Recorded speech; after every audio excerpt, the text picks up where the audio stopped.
Hi, this is an AI and on with the story 11 becoming serious. Toby made hand signs quickly as soon as he put his hands together and he jumped through a hole that was summoned at his feet. Minato saw this. As the hole patched itself up on the ground, he didn't dare take his eyes off of his surroundings.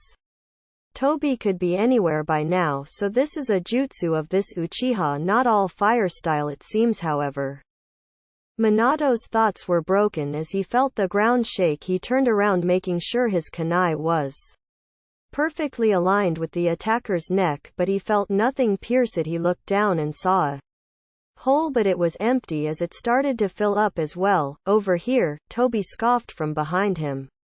Minato swiftly forced his body to turn around, and at the same time he caught a glimpse of a dark hood jumping down to yet another dark hole. Minato tsked in annoyance as quietly as he could. He glanced at his students and saw them watching the fight with great interest. Toby didn't appear for a few more minutes after Minato diverted his attention. Why are you hiding? Is that jutsu all you got?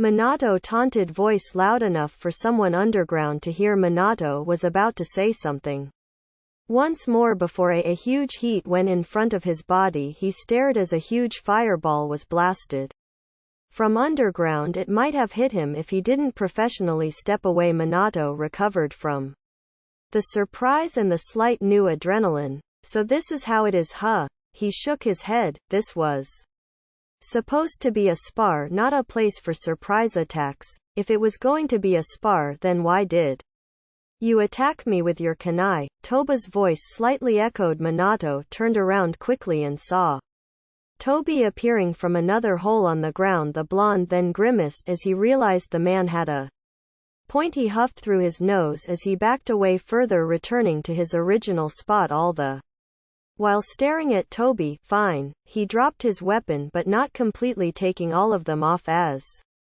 there was still one or two in both his pant legs pouches. But for Toby, the good thing about him taking those specific ones away is that he wouldn't be able to use his teleportation technique against him. If this was outside of Konoha or a life or death situation, then the blonde wouldn't be so tolerable. The genins continued to watch with silence.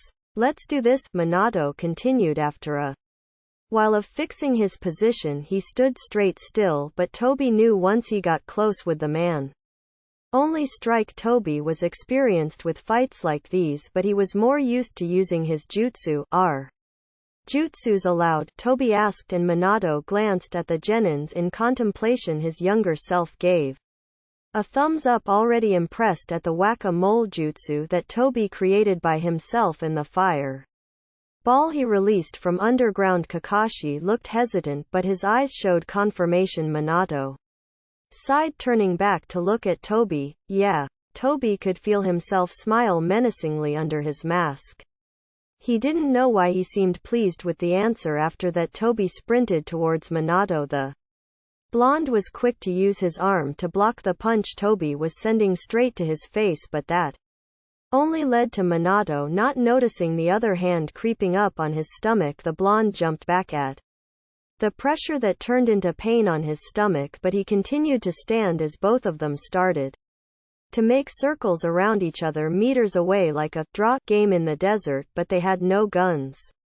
Then they both sprinted towards each other, and Toby could hear his own heart inside of his ears as he barely dodged a kick from Minato, also aimed at his stomach. He saw an upper hook approaching from Minato, but he moved away and grabbed the blonde's right wrist where the attack was from. Toby tightened his grip, and he saw Minato wince at the new pain, but his eyes remained determined. This man can kill me, and he can say I was a threat, but it seems Minato was true to his word, because instead of grabbing a kunai like Toby expected, he instead balled his fist and tried to swing at Toba's masked face. Toby was going to take it before a sudden blue light flashed. That was when he noticed it.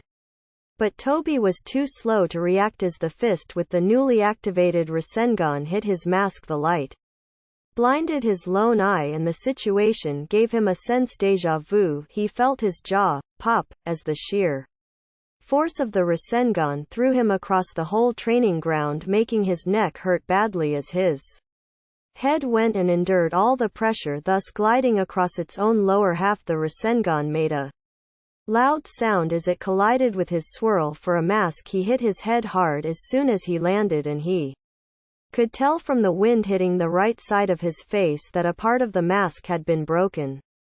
He was panting by then. Was the Rasengan really this powerful? Was Naruto this powerful? Toby could hear the genins gasp at the instant damage their sensei had dealt. Toby could also hear Minato's footsteps approaching him measuredly through the small debris from Toba's landing, but Toby wasn't going to give up. He won't get caught. So with that said, he fired yet another fireball. When the blonde was already standing over him, he saw Minato's eyes widen at the display. He must have thought, "I'd give up that easily," as if he stood up swiftly and made sure to put a hand to the hole on his mask to make sure no one sees. He cast yet another fire-style jutsu, aiming it directly at the blonde.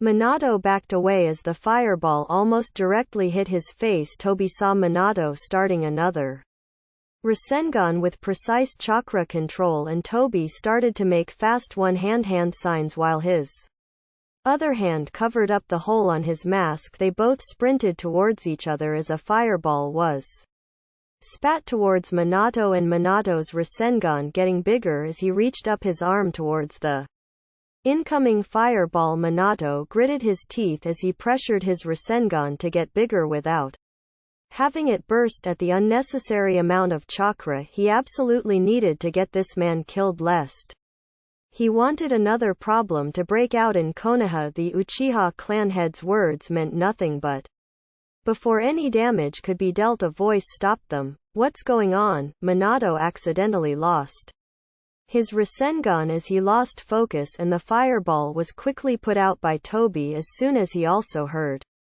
the voice approaching them as a man with a Jonin vest. Toby sighed as the Jonin gave them both angry looks while approaching. "Damn it, 12 intervention. What the hell do you think you're doing?" Toby clenched his fists as the Jonins came closer. This is it. Minato glanced at his students, and the genins were already standing up in alarm of the fight. Maybe they were the ones who called for other Jonin help.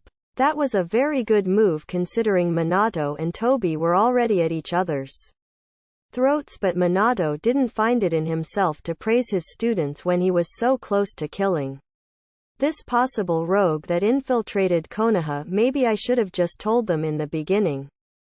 Minato sighed. There was no use regretting now. He didn't think this through. The Jonin scolded him, and all he could do was take it and look down. The genin stayed away from the fuss of the Jonin as Anbu suddenly jumped in and surrounded Toby. Toby only tilted his head but done nothing else. Minato's brows raised as he saw the scene. "No, those aren't Anbu, those are Root Danzo's operatives. Clear from their cloaks alone." Even though Minato wanted this rogue caught, he still intervened, now ignoring the other Jonin. "Bad things could happen to this Uchiha if Danzo makes him one of Root. Knowing Danzo, he would most likely persuade him with things he bluffs about." Minato thought as he went in the Root's circle. The men in animal masks gave him looks that he knew was disapproving. "Look everyone, I have this under control. You don't need to interfere." Minato started lifting his hands. The Root members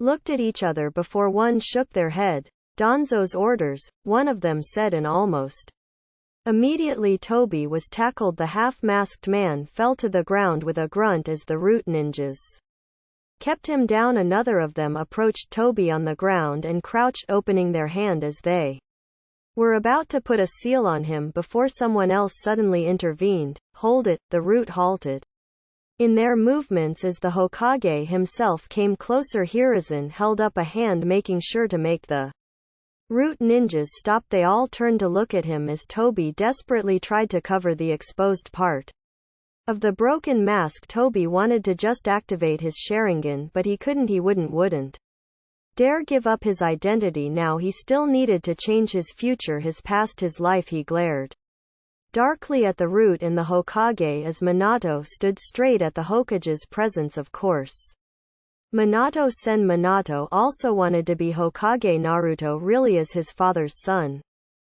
Danzo's operatives still didn't take off their harsh grips currently on him as the Hokage frowned at them. Hokage-sama. One bowed from the group. We are only here to secure the Uchiha rogue for Danzo-sama, they continued as the hand that was only inches away from Toba's chest started to twitch in anticipation. Toby tsked under his breath. If he could, he would have already cut through this small force with unsettling ease, but really even Fugaku's words caught light in Danzo's field of war-prone mindsets. Being the famous Warhawk and all the Roots masks gave off an eerie feeling as if they were glaring at the Hokage himself. Hiruzen paid this no mind. However, Danzo is wordlessly cruel to swiftly train his Root members from childhood. They were more loyal to Danzo than the village itself. Do not bother with Danzo, I will handle the rest as your Hokage, Hiruzen firmly stated as the Root suddenly seemed ready to attack. Minato pushed in. Do you plan to disobey the Hokage himself? If you do, then you should be the one in the rogue's position. The blonde also stated, a possible Hokage candidate. Toby thought to himself all the while watching the scene in front of him unfold. The Root ninjas merely straightened themselves at that as they all finally left, leaving Toby there to fall further on his back. He sighed, but not so audibly as Hiruzen and Minato both changed their attention to him. He lost his glare as he just laid there processing what just happened without noticing at all. He closed his eyes. Somehow the feeling of the fresh wind hitting the crack that showed his scarred face didn't make him as conscious as he thought. Now that I think about it, have I even seen the Hokage monument yet? No, the answer was no. Well, I don't know. I might if I can, though I'm sure there are only so much.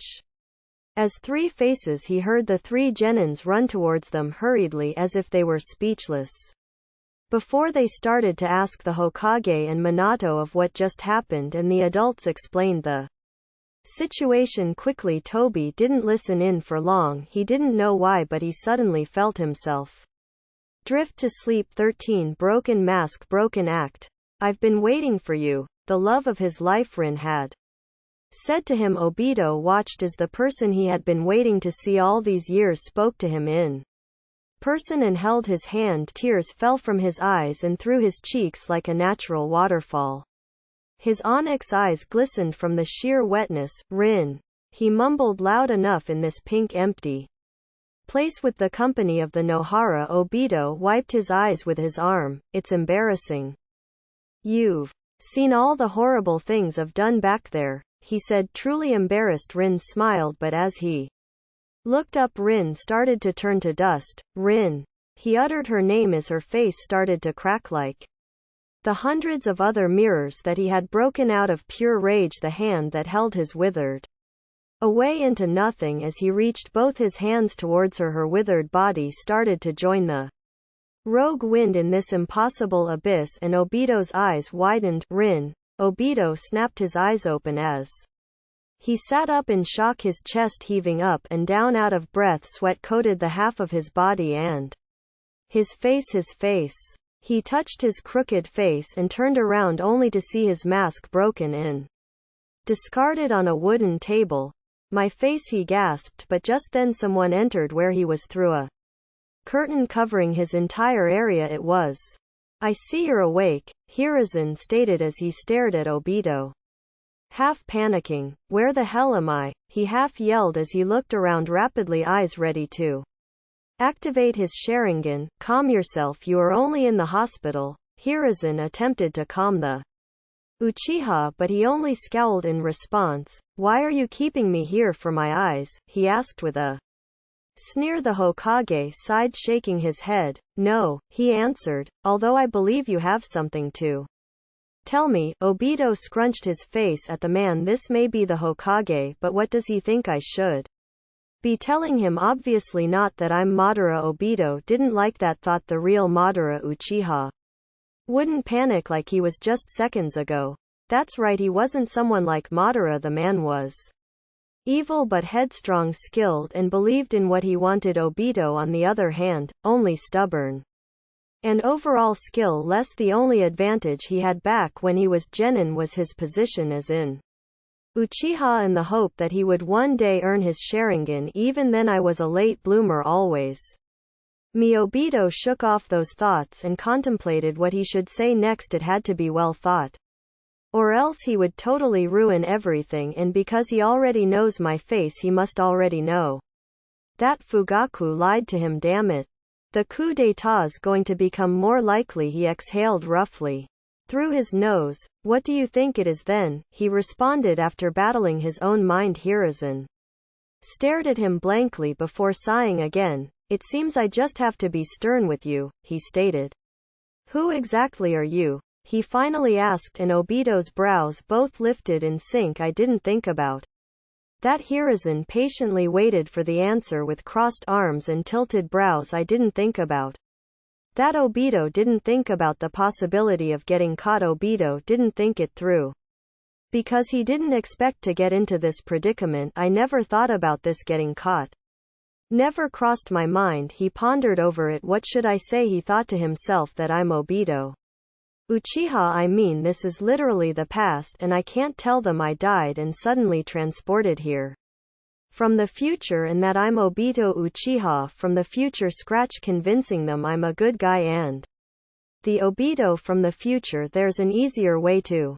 Hello, get. Hiruzen raised a brow at the half-whispered response as Obito closed both his eyes. What did you say? The Hokage asked. It's worth it. I saw Itachi use this before. Obito regulated his breathing and he calmed down from the slight adrenaline before. It's going to be worth it. He won't remember. It will work. Hiruzen opened his mouth to say something again before Obito clutched the white sheets of the blanket draped over his legs and opened his one eye. Forget. Hiruzen was too slow to react as his eyes were enveloped by the Sharingan. Both his eyes were now the same as Obito's one Mangekyo. This was a technique of the Uchiha to make the people who they use the technique to forget the things that they want forgotten. So it's possible for this interaction to get erased from his memories. Obito knew the drawbacks of the use of the Mangekyo Sharingan, but he'd rather waste another use than get jailed for being a trespasser by the Hokage himself. Minato is another problem completely. Only if he saw what I looked like, but if he didn't. Obito grabbed his cloak, put on his hood and took the broken mask. It was the only one he had right now, and he couldn't risk a nurse catching him destroy the memory of his encounter with the Hokage. From the Hokage, he glanced one more time as the Hokage collapsed on the floor, passed out. It would take longer for someone to find him here, but that's only if someone does find him here. He might as well wake up by himself. That's better. Obito shook his head one last time before disappearing in a swirl into his own dimensions. I don't care if that Sharingan technique doesn't work. At least I escaped with that. He yet again runs back to the forest after returning from one of his many dimensions. He sighed while running away with his arms flailing at his sides. I can wait until I could make sure my past self doesn't get his half stuck in that rock. 14 Remembrance. Naruto smiled sadly as he watched his father ascend back in wherever he was before the reanimation jutsu. It must have been heaven, he thought. Dad is an honorable Hokage, but with that he felt a hand on his shoulder. He turned his head slightly and saw Kakashi giving him a fond look from his eyes. He no longer had the Sharingan after he said that Obito allowed him to use both his eyes for the Susanoo against Kaguya, but that was behind them now. What was not behind them though was Obito's passing. His last words stuck to Naruto better yet hit him hard as he almost wept. You better become Hokage.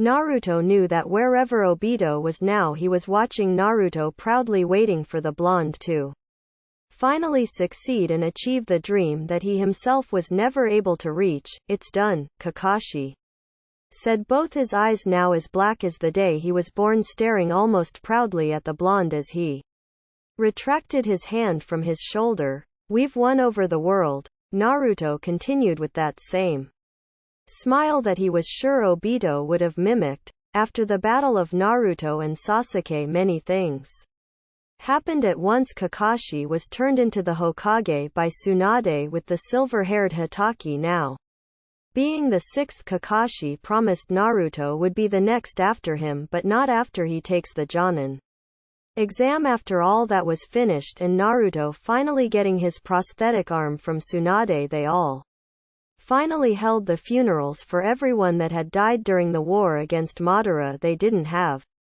the time before, so the day it happened all the villages were at Konoha to also honor all of the people that had died fighting against their own legends, but there was also a funeral for Obito. Without anyone knowing, Kakashi had actually snatched a handful of Obito's dust before they all flew away with the dimension's impossible breeze. The handful was put into a jar, and beside the jar was a picture of Obito with his genin team. They had buried Obito's dust particles in the jar beside Rin's grave is to make sure that they were together even in death. Kakashi openly wept during Obito's small funeral, consisting only of the few who knew him before he went to the opposite direction.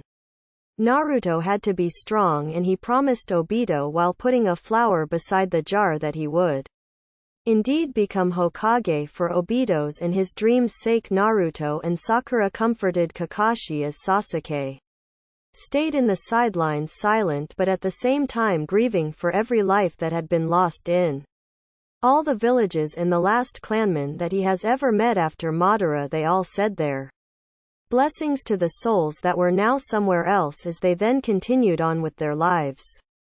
Kakashi never forgot the stare Obito had given him before they parted ways. The first count, make sure to protect Rin. Okay, and take care Kakashi, counting as second. The second time I had to watch him go, but he was happy at least this time Obito died satisfied, because Kakashi knew that the Obito before, the one that had been squashed by that rock, did not want to die. It was as if his gaze alone was saying, I'm too young to die, but he accepted it anyway. He was a true shinobi. No, he still is.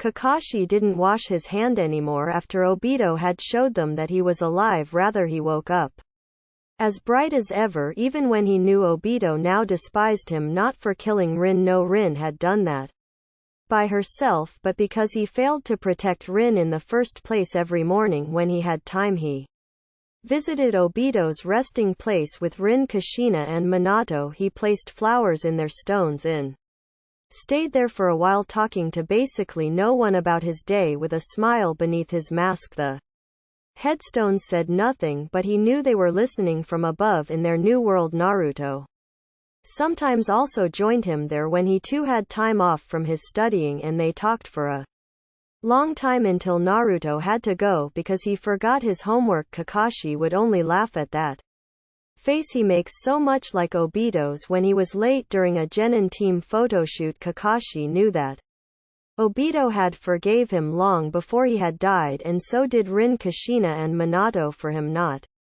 protecting them, but he still tried to make it up to them by polishing their gravestones and putting flowers on there. He was going to wait patiently for the day that he can finally join all the people that he had lost along the way. Obito suddenly felt goosebumps on his arms, like the time he felt someone thank him, but this time he just felt as if someone had mentioned his name. I wonder who it is, he thought before shrugging and going back to sleep. His problems with the broken mask could be fixed tomorrow when he no longer had a new blooming headache. 15. A little bit of mask stealing. The next day Obito had a hard time hiding, even though the Hokage most likely forgot about the interaction. It was still possible that Minato had reminded him it was not far-fetched for an Uchiha to use their eyes to make someone forget, and with the information relayed to them by Fugaku, he was more than sure that Minato thought the same, though he hadn't shown his Sharingan to him. The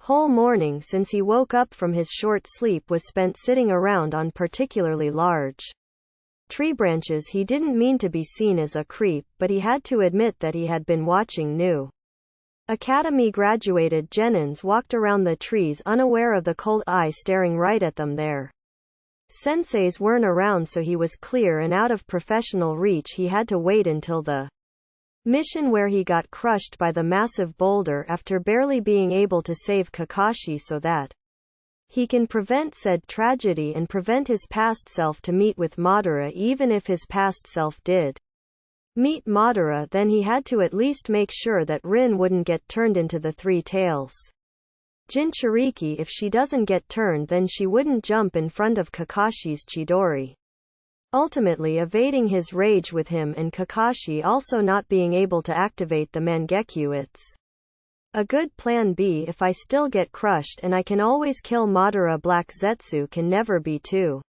strong of a shield. Obito felt himself grimace at the memory, not to mention he only cares about his mother. Although Madara would be a great help to bring back Kagaya, Black Zetsu wouldn't risk itself for him if I were to possibly attack. He shook his head, but the thought stayed with him. When will the Chunin exams start? They needed to be Chunin to be given that mission, given that Minato was an elite Jonin of the Leaf. They or whoever appointed that mission other than the Hokage must have thought that his students were too. Obito hated that fact. It must have been the civilians making the decision. Other than the Hokage, the clan heads had no means in the missions of ninjas in the village, as they only controlled their clan, not the village's supply or need other than things for war. Obito may have never spoken about it, but he knew that it was only right for the ninja government to disassociate themselves with the civilian one. The civilians had no idea that ninjas risk their lives every day for their village, and with only word for knowledge they go ahead and risk the lives of the young that were to grow and serve their village to protect them. Although until now Obito had no say in anything. He wasn't Hokage, he wasn't a clan head, he wasn't even a Jonin. What could he say, especially now that he's seen as a rogue? How did they even come to the conclusion that I was rogue because I was in the outskirts of the village? Obito could laugh at these so-called elites in the face, and he wouldn't even get apprehended for how right he is stating fact about their obvious stupidity. Like, how did they even graduate academy? He sighed. He loved Konoha, but before not even the village he wanted to be Hokage in could change his mind about the world, about putting everyone in a dream with Madara by his side. At least, that's what I thought until Madara admitted he planned everything from the start, from the boulder to Rin's death. At that moment Obito regretted his life choices literally, but there was, like said how many times before, no use regretting something that has already been done. Obito glanced at his mask again. Maybe I could patch up the hole. He traced the broken part with his finger and shook his head, retracting his hand. It'll only look crooked, more crooked than my face. He sighed again, but this time to himself. Might as well get a new one, he said under his breath, not loud enough for anyone else to hear below him.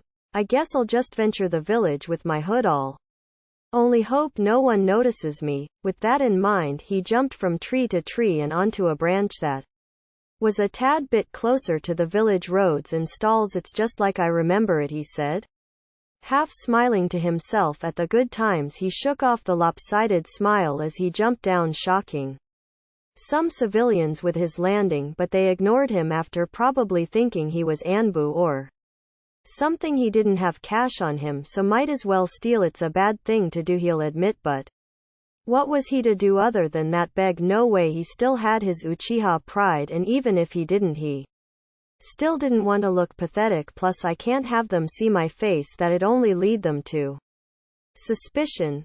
Probably, but if they didn't know already, as their civilian scars were a normal thing for shinobis. Obito walked up to a small shop that had Anbu-like masks for sale. They were ordinary plastic masks, while his swirl one was made out of actually tough material, but as long as he could cover his face it was fine. It was still early in the morning, so not many people littered the streets.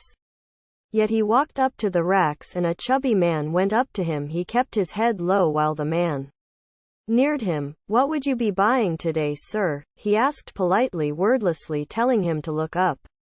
Obito didn't have a choice now. He actually wanted to just take one mask and run away, but with the Man who is supposedly the owner. He couldn't just do that. He didn't answer for a while as he looked behind him for any potential witness. There were people, but they were busy and there were no Jonin or other ranks around. The man asked again, voice slightly irritated, before Obito quickly looked up and flashed his Sharingan. Almost immediately the man's pupils were enveloped by the tomos and his previously dark brown eyes turned blood red. Obito looked back at the shelf of some kind and picked a bit harder mask in the shape of an eerie fox. He took it and erased the man's memories like he did with the Hokage. Whilst walking away, he made him forget about the mask being there and his encounter with him. A little later, once Obito settled again, he tried the mask. Not bad, he thought it'll work well until I figure out a way to get a mask similar to the Swirl 116 already close. Obito put his hood on and it covered his white hair. The mask which he had taken had 2 holes for the eyes. Obito didn't mind since he got both his eyes back, but he was used to using only one eye. It wasn't a problem, but he preferred to be more mysterious, like Kakashi, who would never show his face beneath the mask. Obito face-palmed himself after noticing what the hell he just thought. Geez, aren't I over Kakashi already? He shook his head, making the small spiky strands of his hair move with his head before jumping down. He also needed gloves like when he was still part of the Akatsuki, so no one could see the crooked artificial half of my body. He was lucky that his eye wasn't crushed by the boulder. Very lucky, but then again, if it was, Madara wouldn't have bothered to save me. Obito didn't like that thought that Madara only saved him because he had the chance of gaining a powerful Sharingan. He did get a powerful Sharingan, that's a well-known fact now in his reality, but in the end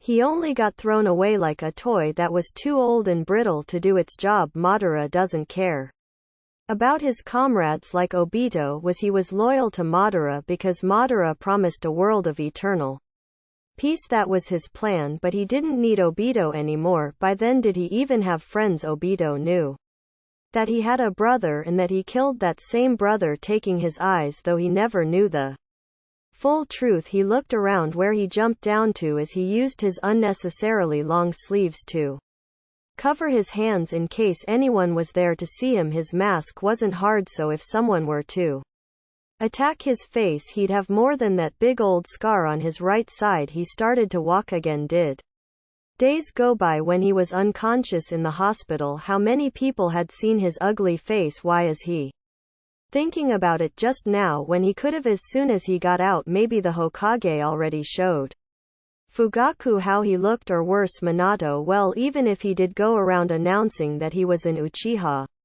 there was no way they would believe a white-haired adult man that had a massive scar on the right side of his face unless he shows them his Sharingan. Even civilians aren't that dumb. He wouldn't do that though, and there was no way he would already reveal himself to the Genins. Did the Genins already see the uneven scar lines on his face from the hole of the broken mask? Did they? Hopefully not. It would only add to my trouble. He decided to walk towards the training ground again. Surely Minato wouldn't do that stunt again. Surely, right? He had been doubtful since this morning, but he needed to make sure they didn't see his face encountering the Genins or Minato himself, and watching their expressions closely while supposedly maintaining a long enough conversation would allow him to know if they did. Obito looked around and saw no one alert in his presence. No Jonins seemed to mind me as well. So it was only the Hokage, Minato, and Fugaku. He didn't like that either because he used to admire the Jonins. Now he knows they're all just lazy bums and nothing like he thought back then. The only reason for them to toughen up and learn is so that they can go on missions and earn money for their village. The academy is useless if they only turn out like this. He started to jog halfway through now because walking will only make him reminisce more, and he also didn't like that. What's up with me not liking things today? He thought to himself with a frown securely hidden inside his mask. He shook it off while holding his hood as to not let it fall from the village's wind. Soon he also arrived the training ground. He walked there cautiously and saw Minato with the 3 Genins, and from What Obito could see they were talking, he listened in and heard as much as he could. It's finally here, Obito mused with excitement as he read the writing on the paper he was holding over and over. Minato laughed. It's finally here, Obito. Are you attending? Obito smirked at his sensei. That's not even a question anymore, sensei. He said that enthusiastically. Minato just smiled at the small Uchiha Genin. Kakashi rolled his eyes, but he stayed quiet, just watching as Rin cheered him on. This is going to be my second try at the Chunin exams, and this time I'm not going to fail, he continued, puffing his chest in pride at his words. This time Kakashi rolled his eyes again. Make sure of it, dimwit. We need more high-level missions. Obito only smiled the Hitachi's way a little irritably before nodding at their sensei, and they finally start to train. Obito's brows lifted before they went back down. How could I have forgotten? Only I back then was not able to pass the Chunin exams. With Rin, Kakashi had always been the first to achieve things. He shook his head. I suppose I was wrong to have called them Genins. Did I insult them? He glanced at the students again before looking away. Right, I didn't say anything, he whispered to only himself. What are you doing there? Obito felt his shoulders jolt at the sudden familiar voice. He turned around, and so did the other four away from him. Kei Uzumaki-san. He almost slipped with her name. She gave him a Naruto smile as she used her hand to beckon him to follow her. Didn't she think it was strange to see me spying on them? Obito glanced behind him, the direction of where Minato and his team resided in, and he saw the blonde Namikaze glaring daggers at him as if his stare alone could kill him through his mask. The Uchiha gulped before standing up and following the red-haired Uzumaki. Please don't cause a fight now. 17. I'm not wrong. Obito felt nervous, casually walking behind Kushina towards the person that he obviously had a deathmatch with and his students who were the witnesses. He gulped as Kushina half ran to Minato and loudly greeted him and the three students with a smile. Her red hair flowed and waved with Konohagakure's natural high winds as she went ahead and grinned something to Rin. Minato smiled at her as well, but he was glaring at Obito most of the time. He already noticed he had a different mask. Obito glanced at the three students and they didn't seem to at all be alert of his presence. Maybe Minato didn't tell them. He glanced at the man again, but this time he was again conversing with Kushina. What about you, Toby? Hopefully he didn't tell them. Toby, Obito didn't notice, but a small force had been nudging his artificial arm that was laying limply at his side. Toby, he snapped out of it at another call of his name. Right, I'm Toby. Toby composed himself and looked down finally, only to see another irritated face with goggles too big for even their face.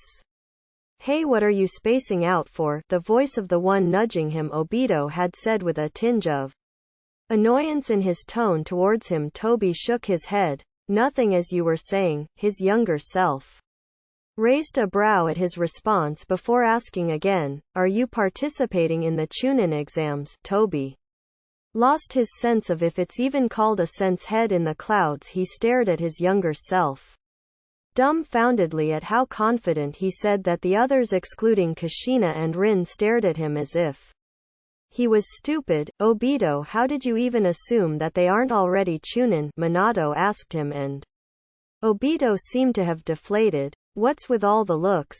He asked densely, pointing his eyes at their expressions. I was only asking a stupid question, Kakashi said, crossing his arms. This time Obito teached at the Hitachi's words, glaring at him through the goggles he didn't take off. All the while Toby stayed still and completely out of it. Was I really this dumb back then? How did I even manage to start a war? Wait, that's not a good thought. Toby just shook his head plainly, as if it was just an ordinary yes or no question. His younger self rolled his eyes. At least he answered. Kakashi shook his head as well and then turned back to Kushina. Anyway, the Uzumaki started ignoring the new tense atmosphere. Do you want snacks? Why do you still wear a mask? Rin asked. All of a sudden Toby paused, glancing at the girl with both eyes before shrugging. He didn't say anything after that and only continued to watch them eat their snacks under the shade of the tree. About the other day, Minato started, this time giving Toby a smile anyone can easily call fake. Toby nodded, signaling for him to continue. Minato didn't like this gesture before. Yeah, Obito cut him off through seemingly awkward choose. About the spar you had with Minato-sensei, Kakashi peeked his head out from behind a tree, showing that he was listening. Obito stopped chewing and they all turned to him. Why did you both have killing intent? What? Kushina blurted in obvious surprise.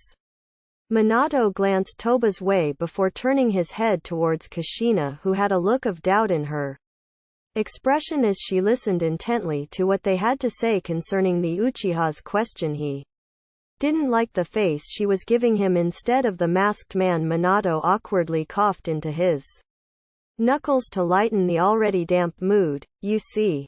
Well, it was a spar. To be honest, I also didn't think it was just a spar, Kakashi piped up from the same tree. Minato gulped as he looked at everyone around him and also around the entirety of the training ground before sighing. I'm sorry, was what he said as he looked down. Kushina started to fume.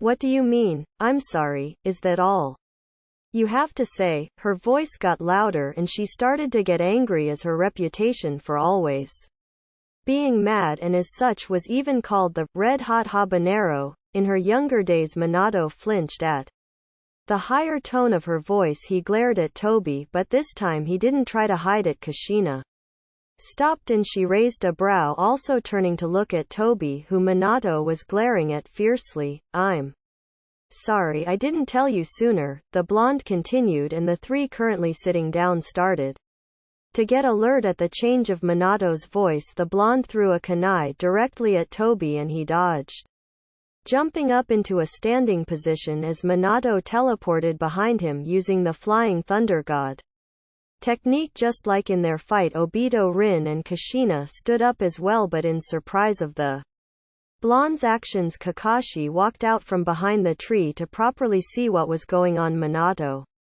threw shurikens when Toby was too far for him to use his kunai on, and Toby dodged every one of them.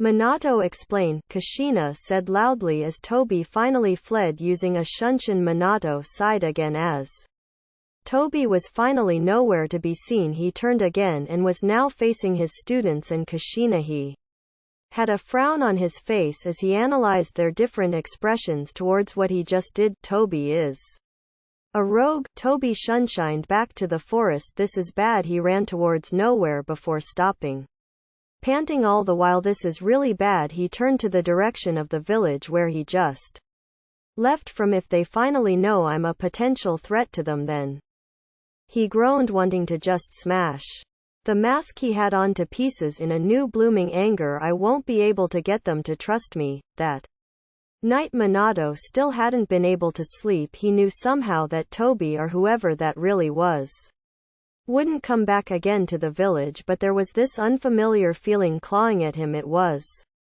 as if his gut was telling him that he had done the wrong thing, but it couldn't have been wrong, right?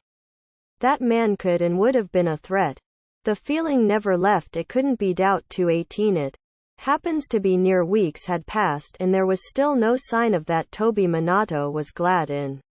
After a few days the feeling in his gut faded. He had explained everything to his students about what happened, but he didn't bother telling them that Toby had a Sharingan. I didn't need to inform them of that. Fugaku and him didn't talk about the masked rogue anymore after that Hokage incident where he explained that he was an Uchiha that had abandoned the clan and Obito was finally a Chunin. But what was worrying is that a war was threatening to approach, the Third Shinobi World War, but for now he was focused on small missions with his team of Chunins as he trained them as well. Right now they didn't need to worry about war.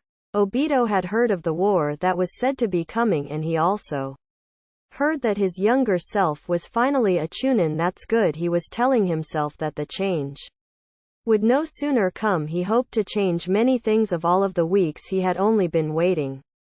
Inside of his dimensions, not bothering to come out into the real world not yet is what he means. He just needed to wait for the right time to finally snatch his younger self from the pain and evil that was coming head first his way, but he had to wait. He will change his past self's fate. Kakashi was turned into a Jonin. Rin and Minato gave him gifts as a congratulations, but of course Obito had forgotten. It was an ordinary occurrence, seeing as Obito really didn't like Kakashi. At least that's what I think. Minato was proud of his student to have been a Jonin at such a young age. Even he had never been that fast. It was truly an achievement for him and his students, but to Obito it wasn't like that. He didn't mind it though. Children and all, they continued to train harder, especially since the times of war was coming. He didn't know if their training alone was enough for his students to face people from other villages in groups. Adult Jonins are at least experienced ninjas, trained most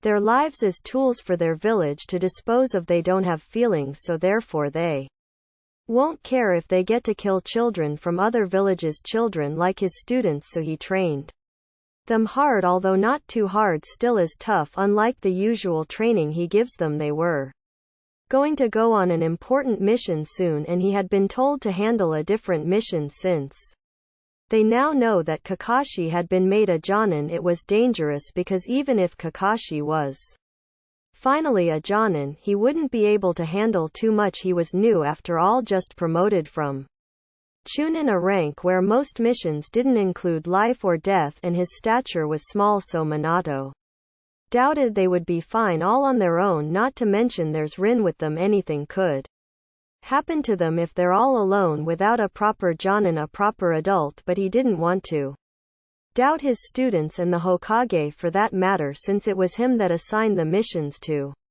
them in the first place. Although he was flattered when the Hokage outright praised his student for being a Jonin at such a young tender age, he said it was a record. Kushina also gave him a gift, a simple one, but Kakashi accepted it nonetheless, although the Hitaki did seem to be amused watching Obito shower him with insults, and "it can't be" Minato watched his students bicker childishly with a smile. This war may not be too bad of a training experience for these little rascals. Kushina didn't like the idea of Kakashi having to lead their former four-man team without Minato, as they were still only children. Minato was able to convince her somehow anyway that it would be all right as long as they stick to the plan. Hopefully they stick to the plan, then everything changes from there. Obito had a tick mark appear on his forehead at how angry he really is at Kakashi's sudden arrogance and Rin's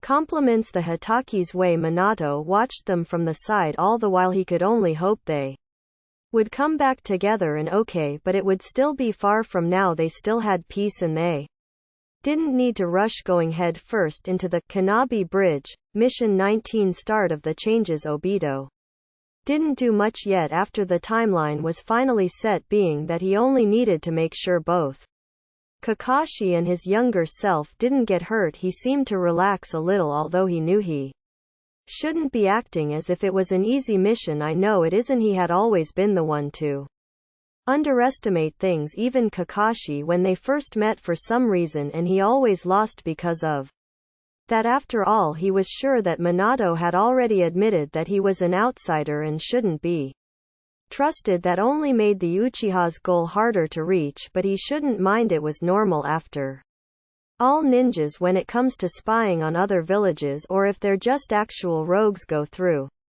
those hardships every now and then, or maybe even every day. Although the question now is if he'd be strong enough to fulfill what he wants. With that in mind, he jumped tree to tree as soon as he woke up the morning of the day the mission starts. A war had just ended a few years ago, yet they were still alert up until now. A new war, supposedly after the many losses of ninjas from the Leaf, had to have been hard for the Hokage to announce. He never took these things into consideration back then. He was bold and simply stupid. If he was himself from the past, he never would have admitted it. Even in his thoughts, he put a hand to his mask as he felt it slightly slip from his face due to the high pressured winds and the speed that he was taking tree or roof jumping was never a chore for him. He had always been a natural, same as all the other ninja-based Uchihas. The mission started in the morning and the group of 3 Chunins and Jonin should be below one of the trees he was on fighting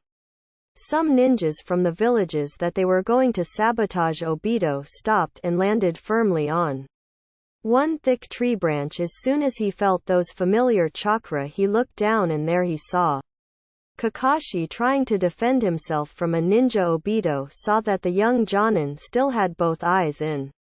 Those black Uchiha-like orbs were glaring fiercely at the opponent. Obito didn't bother listening in on the other nin's words towards his past teammate. Insults after insults. The Uchiha currently hiding on the tree clutched a kunai that he took from one of his dimensions. He lifted the arm that was holding the kunai, ready to strike the other ninja directly at his chest. Just before the blade he was holding slashed a perfect line on Kakashi's left eye. Obito narrowed his eyes in disappointment just before throwing the kunai at the man's neck before he could even deal the last hit of his blade to Kakashi. Obito quickly jumped away when he heard his younger self calling out to the Hitaki. Kakashi dodged and tried to push away the ninja, but the ninja persisted. He thought that this ninja must be from Kirigakure, from the headband alone, one of the villages that were part of their mission to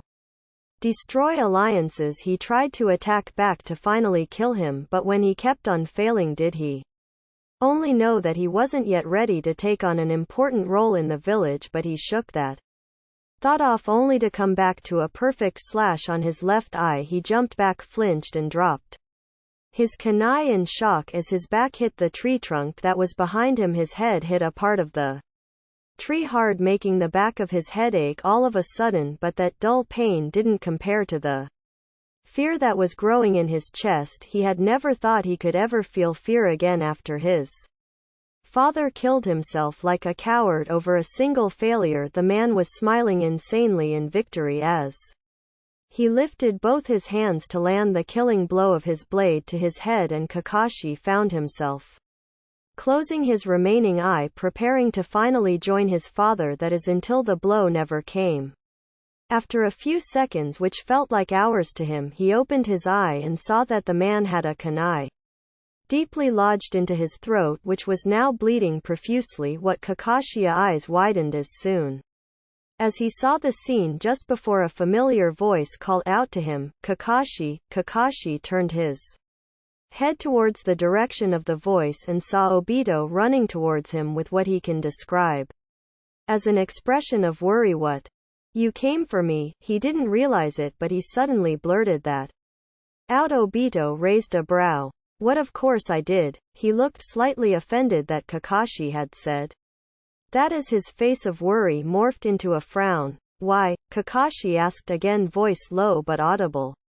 Obito opened his mouth as if he was going to say something before he shut it again, his eyes turning into a determined black void of fire. Kakashi. Of course I came for you because you know what?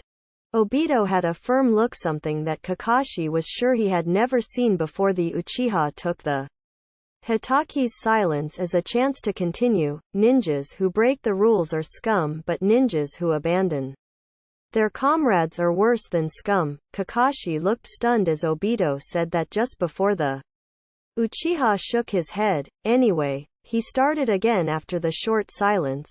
Let's patch up that wound on your eye. He brought his dark eyes to the long line of the slash on Kakashi's eye. Kakashi snapped out of it when Obito stated that he reached a finger to his eye, but before he could touch it, he quickly refrained upon realizing that it might have an infection if he even so much as touch it.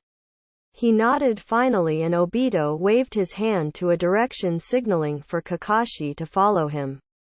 Kakashi didn't nod or say anything, but he decided to follow the Uchiha anyway. He didn't want to take chances. The cold facade seemed to have broken and he couldn't put the mask back on, especially after what Obito had just said. Without realizing it, upon following Obito, he was suddenly running worse than scum, huh? His eye suddenly ached from the wound, but he ignored it. I suppose I can admit my father wasn't any kind of scum. Obito was sighing. It wasn't in his plan to let Kakashi lose an eye.